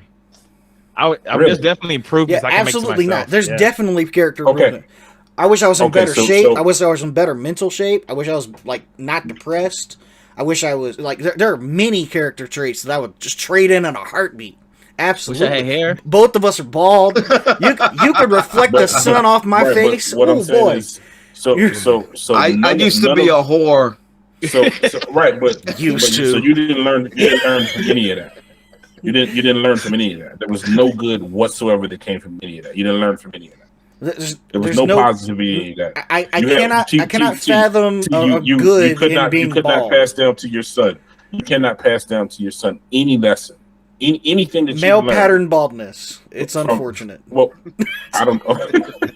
Right, but what I'm saying is, you to speaking specifically to T, you be. Oh, and actually, you Josh, because Double F. I don't know if you got kids or not, but I don't. What I'm saying is, okay. so there's nothing that you learn, Josh, from being who you are. There's nothing. There's no good that has come from being who you are in all of who you are. Yeah, sure, but sure. Yes, there's I learned some things from being who I am, from being on my mistakes. But if I could change the things and just have that wisdom without making a mistake, then I'd definitely choose that. If you can change the thing without, if I could just get the wisdom without making a mistake. But by the way, like changing your character, like being wiser not to make that mistake to begin with. Congratulations, you now are a better person because you're wise enough not to commit the fallacy of the mistake to begin with. Okay, so that's what I'm trying to. So let me understand. So you're saying that the sought after situation is absolutely. I guess I'm not necessarily saying I would pursue the negative, but I don't see the negative as being only negative. You know what I mean? I don't see the negative as being, there's too much good that has come from it. There's too much strength that has come from it. There's too much development that has come from it. There's too much truth that has come from it. So I cannot discount those, those things as only those things. I'm not discounting them as all negative, but what I'm saying is if you could get the value without the bad thing from it, then sure. Like, I mean, that's like if I could go through some traumatic experience and then become a stronger person as a result of it, it'd be better if I became that stronger person without the trauma. There'd be no reason to add that. What would the strength be weighed against? Where would it come from?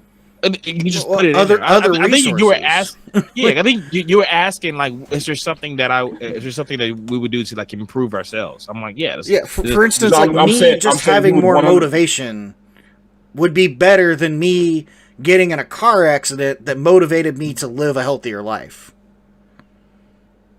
Like me just having enough motivation to live a healthy lifestyle to begin with would be better than that. Because then I don't have to experience the trauma of a car accident to turn my life around. I would just have a better life because I had the necessary motivation to live it to begin with. Okay, sure enough. So, but the reality is that these things do occur. So I should then only deal with my negatives because I cannot turn them into positives because they're not. I can only. That's it. So I should just base on my negatives. Of course not. Of course I mean, not. the whole point of the this list and the argument was to point out that, like, if you were an omniscient and omnipotent being, I wouldn't need to include a car accident to turn my life around. I could just give me the motivation to be a healthier person. You see what I'm saying? Like, if I was perfect, I wouldn't need to include things that were going to be negative to lead you to a positive. Like, I could say, because this person, got sick, they came out on the other side and they turned their life around and got to be a better, healthier person. I could just give them, if I was omnipotent, the motivation and desire to live a healthy lifestyle to begin with. So the perfection. So, I mean, because I guess what I'm saying is, what exactly is the argument if you can come to the same outcome? Well, I don't have to get shot or get in a car wreck to live a healthy lifestyle in one. You don't. But if you ultimately live the healthy lifestyle, then to the individual, because there's too many. The thing is, there's too many accounts in which an individual actually appreciates the struggle because of the strength that it develops. I mean, and so, and there are some instances where you just have, I guess, Cass maybe just have the strength. Definitely. Yeah, so I mean, the question is, if you were a perfect being, or you were describing these characteristics of a perfect being, wouldn't you say that he would be wise enough to know that he could just impart the necessary motivation and or things without including trauma in order to do so? Like, I shouldn't have to take away, like give you the example, the story of Job. I shouldn't have to take away everything that you have to make a point. Especially when I'm making a gamble against Satan. Yeah, I'm going to say the point was just to win a bet. But like, I shouldn't have to do all that. Like, I'm a perfect being. I should just be able to point out that I'm perfect. That was an awful story. But in the perfection, I can do that, whether I should have to or not. In my perfection, I can. But you would say that, in all aspects of what is perfection, you would say that torture and murdering of families is probably not included. But that's exactly what happens to Job. Like, God literally allows his entire family to get killed. His land, his animals, everything gets taken away from the dude. And you would say that, like, essentially, that's torture, especially since God is just doing it to win a bet. Okay, all right. So what it seems like is happening here is that we're going in circles, and we're finding just creative and intelligent ways to make the exact same point. Yeah. So what's happening is we are saying, it's tangible versus intangible. It is faith versus not having faith. It is us saying, I'll pray for you. I'll pray for your souls. And you all saying, we're all saying, here's the cure for cancer. And you're saying, congratulations. And you're saying, no, it's like us saying, well, we'll pray for your souls. And you're saying, who the hell are you praying to? and then we say, I thought you didn't believe in hell. And then you saying, shut the hell up. So I mean, like, it's just like going back and forth. It's a fun tennis game, but at a certain point, it's like, if we're not going to, I think the only way, the best way to try to figure out to get to some type of, I don't even know if we can even reach a common ground here. But I want to give you last word, by the way. It's not necessary. It's not necessary to reach a common ground. Yeah, but I think that the best way when you're having a debate, like a healthy debate, I think it's oftentimes is to be open-minded to what the other person is saying or the other party is saying. And I think that's what it is for me. That's why, as you know very well on commentary, I live in the gray area. I'm very open to what they're saying. And the thing is this, even though I disagree with where you all with where you land as far as not believing in God. All of the points that you made, I believe, are very valid. But as valid as they are, it does not outweigh my faith. It does not outweigh, my belief in the way that I came up. For me, I do have a tangible explanation for the existence of God. I can do this and touch me. That's tangible. Because that's the existence of you. No. What I'm saying is, I believe that he woke me up. No. I believe that he created me. And that is my tangible explanation. When I look at my child, I believe that he's a gift from God to me. So that right there is tangible for me. But if you don't agree with that, everything that you said, I understand. Yeah, I want to leave you with this quote. I want you guys to have the last understand. word, by all means. But I want to leave you with this quote because I think it's a really good one and it's something to reflect on. And then you guys can have the last word. You can talk. I'm done. I'm done on my part, at least. I'll gladly stick around and listen. But and it's a quote from Matt Dillahunty, and he says that I want to believe as many true things and as few false things as possible. And I really, really like that quote because it kind of encapsulates the skeptic mind. And you can take on that and kind of chew on it and think it over. You don't have to respond to it. It's just something to think about. Because that's my life. That's what I want to do. I like that. I love that quote. I agree with it. But what I also understand is that we can look at the exact same thing and have two different truths. Well, I don't really see in that quote. I want to believe as many. What is that? I want to say it again, if you would. Yeah, no worries. It says I want to believe as many true things and as few false things as possible. Okay.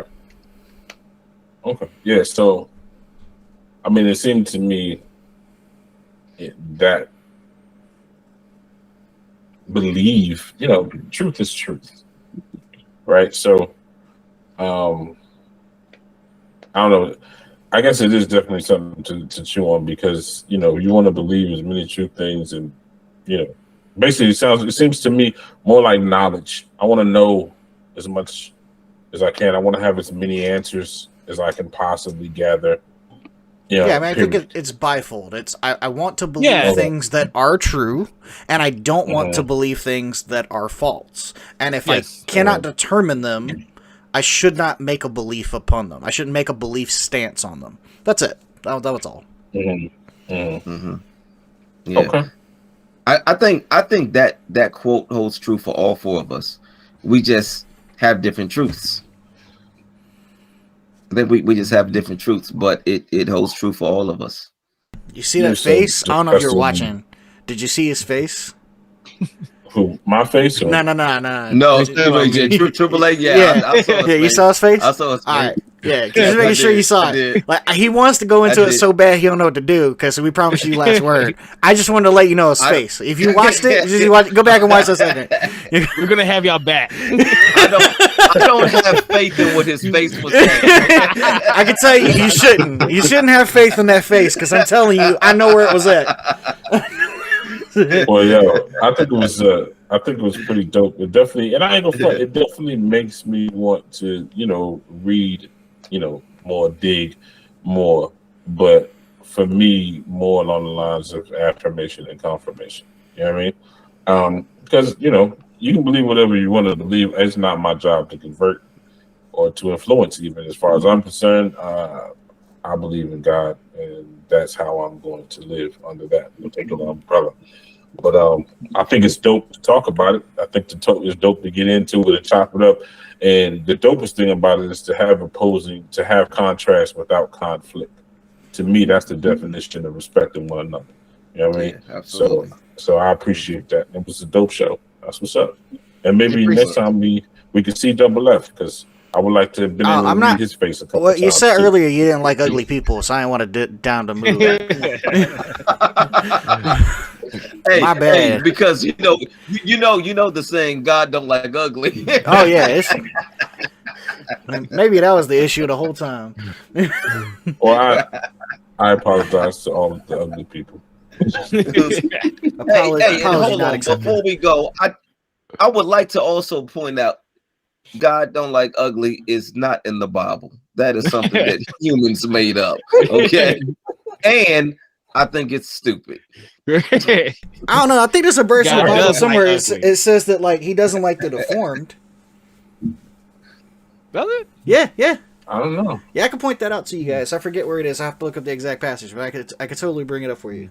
But yeah, it definitely says that like God will cast him out. I feel like we all have deformities, whether mentally, physically, emotionally. We all have deformities. I got like a dent inside of my head right here. Yo, I got a dip in my head. When I try to shave it, there'll be like hair still right there. So like I have to specifically get that right. Say what you want. I'm gorgeous by my own standards. Where There we go, double F. There you go. See? There's no issues there. There's no issues. But nah, See, I was the white guy. I appreciate this. Hold on. Is that your deformity? Yeah. Well, I wish I was darker. I won't lie. I'm so white. I get moonburned. Wow. Wow. That I did not know that was a thing. Yeah. Get that from my mom. We'd be pasty. But nah, this was dope, y'all. I appreciate it. I appreciate you coming on. Yeah, I think we've met. I think we've met the whole fam. But yeah. I'm sure if you've been up the street, because I only live 8 houses down from She. So if you've been up there, yeah, I would imagine. Spent the night at her place a few times. Oh, word? Okay. Yeah. Okay. Yeah, so probably so. But nonetheless, yeah, this was super dope. Yeah, well, appreciate you coming guys. on. Thank you for coming on, guys. Thank you. Yeah, Anything you want to plug on the way out? What's that? Anything you want to plug on the way out? Your own show? All these bald people. With all these bald guys, we need some hair plugs.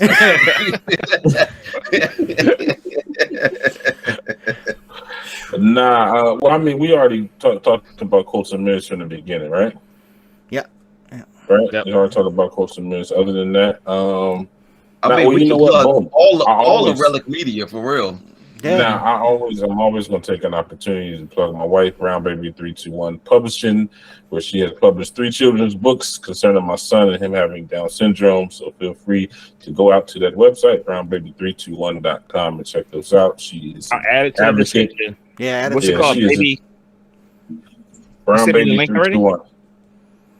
Brown Baby 321. All right. Yep.com. Yep. Not only. I know that had nothing to do with the show, but it got, I plug my wife. All good. Hey, not only that, the books are amazing, but the boy that the books are about is even more amazing. Oh yeah. We got 3 of them out right now. We got A Friend Like Nine, we got First Day of School, and we got French Fries and Blue. Are the 3 books coming out right now? That are out right now and available for purchase.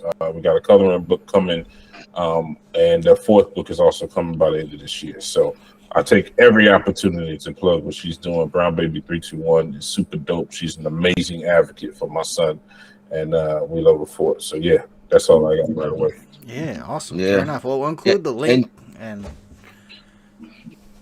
go ahead. Sorry. And Relic Media, everything that we got going on Relic Media now, that's Debatable, Quotes and Mirrors, the Rorschach Test, the Goddess in the Bruja, the King's Lair, the Why Behind the Why, all of these podcasts under Relic Media. We're trying to do some amazing things. Now that's Debatable. I just want to say to the 2 of you, I absolutely love the show and everything that you all are doing. It is so intelligent. It makes you think. It's one of those things where you can respectfully disagree. That's one of the things that I love, because you all have had a few topics where I just didn't agree with you, but but I didn't lose 1 ounce of respect for you, even in disagreeing with what you said. And you still want to listen. Yeah, exactly. You still want to listen. You want to keep coming back. Yeah. And I had a conversation with somebody the other day about Relic Media. And I was telling them, I said, one of the things that I absolutely love about Relic Media is that every single person on here is a shark. And you can jump into this pool of sharks if you want to. But you are not going to make it out unscathed. I mean, because everybody here is absolutely amazing. And I just love what you guys are doing, man. It's just, it is amazing.